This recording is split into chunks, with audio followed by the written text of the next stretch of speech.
Sot, selamat bersua kembali. Bagaimana kabar kalian, Sot? Semoga kita semua selalu dalam lindungan Tuhan. Oh ya, bagi kalian yang baru hadir, selamat datang di keluarga QC. Nah, pada pertemuan kali ini, Jeps akan menceritakan film The Girl Next Door yang disutradarai oleh Luke Greenfield dan telah rilis pada tahun 2014. Di mana film ini sangat menarik untuk ditonton, Sot, karena mengisahkan seorang pria yang sangat bahagia karena merasa telah menemukan sosok wanita impiannya, yaitu tetangga barunya sendiri. Tetapi semuanya menjadi kacau saat pria ini mengetahui fakta mengejutkan tentang wanita cantik tersebut. Bagaimanakah itu? Kita semayangi filmnya, jangan dulu ke channel Selebriti. Sot, dipencet dulu dong tombolnya. Intro.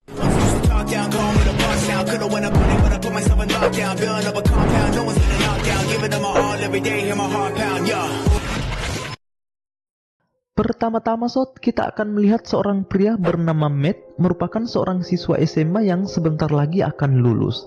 Matt tidak sendiri, ia mempunyai dua orang sahabat bernama Rio dan Jay.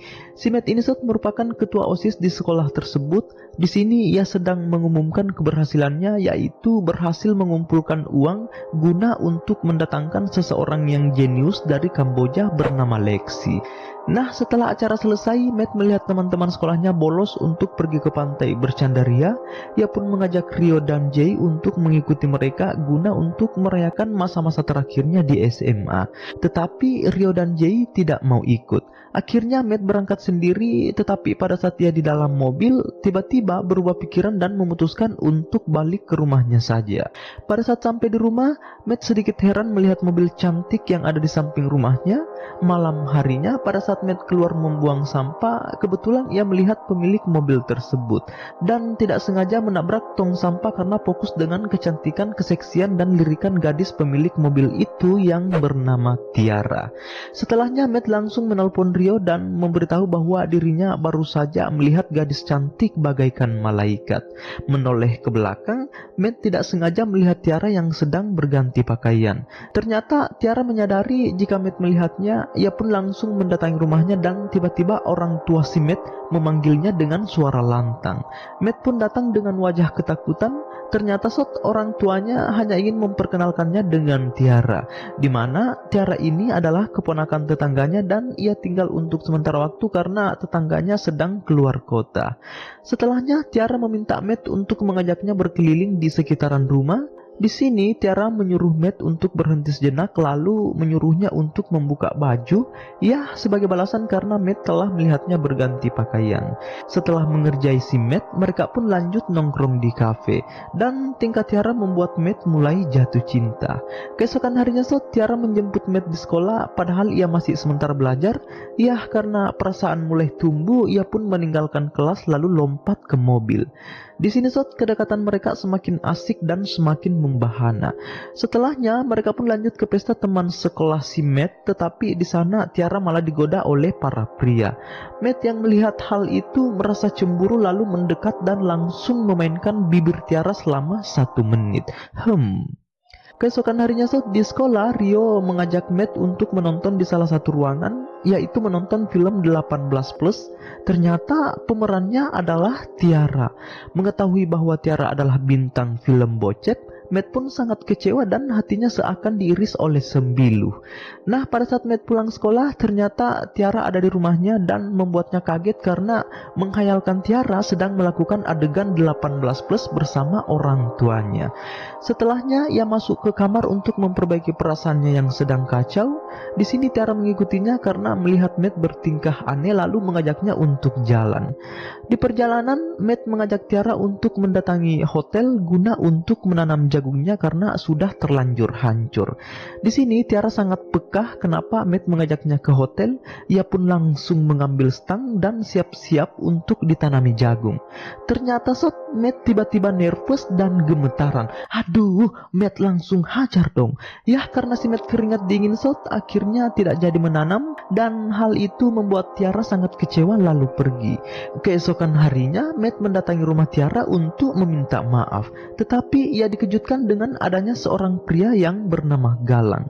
Di sini Matt berpikir Tiara memanggil pria tersebut karena perihal semalam, tetapi sebenarnya tidak seperti itu Sot, karena si Galang ini adalah produser film bokep. Di sini Galang mengajak Matt ke bar untuk ngobrol dan berkenalan satu sama lain. Keesokan harinya Sot, Matt melihat Tiara dan Galang ingin segera pergi ke Las Vegas untuk menghadiri pertemuan para fans artis film bokep. Setelahnya Matt curhat kepada teman-temannya tentang Tiara yang sedang ke Las Vegas dan memutuskan untuk menyusul. Nah, di sini Sot, Tiara sedang berada di atas panggung dan disambut oleh para fansnya, sementara Matt sudah berada di tengah-tengah penonton dan berusaha mengajak Tiara untuk berbicara, tetapi Tiara malah meninggalkan panggung dan bertemu dengan seorang laki-laki tua bernama Aldo yang merupakan seorang pengusaha kaya raya dan memiliki perusahaan film bokep. Galang yang melihat Matt datang langsung mengajaknya ke salah satu tempat lalu mengancamnya untuk tidak ikut campur dengan bisnisnya bersama Tiara. Setelahnya Matt mendatangi Tiara lalu memberinya selembar kertas yang berisi gambar kenangan sewaktu di kafe, lalu pergi. Keesokan harinya Tiara menemui Matt dan akhirnya mereka baikan kembali. Di sini Matt mengajak Tiara untuk datang di acara lomba pidatonya nanti. Keesokan harinya saat Matt tengah belajar, Galang tiba-tiba datang mengacau lalu membawa si Matt. Di jalan, Galang meminta ganti rugi kepada Matt karena telah membatalkan film dan bisnisnya bersama Tiara. Ia pun tak sanggup menahan emosi lalu akhirnya membacot Matt. Setelah membacot, ia memberikan Matt obat penahan rasa sakit lalu berkata, "Saya tidak akan mengganggu hubungan kalian lagi karena saya tahu Tiara juga mencintaimu. Tetapi dengan syarat kamu harus memenuhi permintaan terakhirku." Matt pun mengiyakan. Di sini Galang membawa Matt ke salah satu rumah untuk menyuruhnya mengambil sesuatu di dalam. Nah, pada saat Matt masuk untuk mengambilnya, Galang malah pergi lalu menelpon polisi untuk menjebak Matt selaku pencuri. Sementara Matt yang sudah berhasil mengambil benda tersebut ketahuan oleh pemilik rumah lalu kabur terbirit-birit dan untungnya ia juga selamat dari polisi. Lalu menghubungi Tiara dan temannya untuk segera menjemputnya karena sebentar lagi lomba pidato akan dimulai. Di sini Matt bertingkah aneh layaknya orang mabuk, tak lain karena pengaruh obat yang sudah diberikan oleh Galang. Nah, pada saat Matt tengah berpidato, ia malah mabuk-mabukan di atas mimbar, tetapi orang-orang malah memberinya tepuk tangan yang meriah. Di sini Matt merasa kecewa karena pada saat pengumuman ternyata pemenangnya adalah orang lain. Keesokan harinya Matt mendatangi ban untuk menanyakan perihal pendanaan agenda terakhirnya sebagai ketua OSIS, yaitu mendatangkan Lexi di sekolahnya. Ternyata uangnya telah diambil oleh Galang karena mengaku sebagai wali kelas si Matt. Hal itu membuatnya sangat stres. Ia pun langsung mendatangi Tiara lalu memeluknya dan curhat perihal masalah yang dialaminya. Di sini Tiara siap membantunya, begitu juga dengan teman-temannya yang sudah merencanakan proyek film tentang pendidikan seks untuk membantu si Matt mendapatkan uang. Singkat cerita kini mereka berhasil menggarap film tersebut dan laris besar-besaran di setiap sekolah untuk dijadikan edukasi seks. Matt pun juga berhasil mendatangkan Lexi di sekolahnya dan hidup bahagia dengan Tiara. Cerita Chaps pun selesai. Nah, apakah yang bisa kita petik dari film ini Tulis di kolom komentar. Selamat bersua kembali pada pertemuan selanjutnya.